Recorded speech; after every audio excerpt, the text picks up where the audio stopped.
राज्यात 10 लाख हेक्टरवर बांबू लागवड करण्याचा राज्य सरकारचा संकल्प असल्याचं मुख्यमंत्री एकनाथ शिंदे यांनी सांगितलं। मुंबईत आयोजित पर्यावरण शाश्वतता शिखर परिषदेचं मुख्यमंत्र्यांच्या हस्ते आज उद्घाटन झालं। त्यानंतर प्रसारमाध्यमांशी त्यांनी संवाद साधला, त्यावेळी ते बोलत होते। बांबू लागवडीमुळे प्रदूषण कमी व्हायला मदत होणार असून पर्यावरणाचा समतोलही राखला जाणार आहे, असं मुख्यमंत्री म्हणाले। शाश्वत भविष्यासाठी बांबूच्या क्षमतेचा पूर्ण वापर या विषयावर आजच्या सत्रात विचारमंथन करण्यात आलं। पर्यावरणपूरक प्रकल्प उभारण्याबाबत पंतप्रधान नरेंद्र मोदी यांनी आवाहन केलं आहे। त्या अनुषंगानं राज्य सरकारनं कृती दलाची स्थापना केली असून त्या माध्यमातून बांबू लागवडीला कशा प्रकारे प्राधान्य देता येईल याबाबत सरकार विचाराधीन असल्याचं मुख्यमंत्री म्हणाले।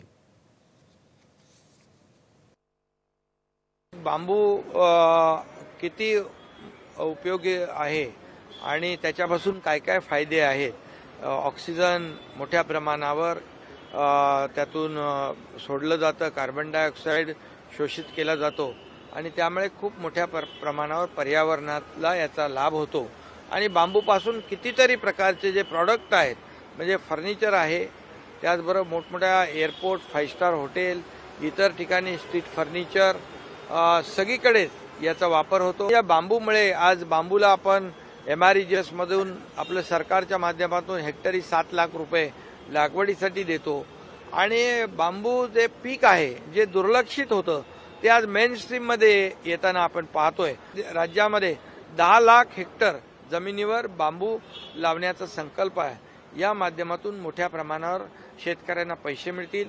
एक कॅश क्रॉप म्हणून आता शेतकरी याच्याकडे पाहू लागलेत। आपण मुंबईमध्ये देखील अर्बन फॉरेस्ट जे आपण बनवतोय, अर्बन फॉरेस्ट म्हणजे ऑक्सिजन पार्क, याला देखील बांबूच्या माध्यमातून आपण प्रमोट करू। आपण डीप क्लीन ड्राईव्हने कमी केलंय, परंतु बांबू लागवडीमुळे आणखी कमी होईल आणि मुंबई आणि महाराष्ट्र प्रदूषण मुक्त या ठिकाणी व्हायला वेळ लागणार नाही।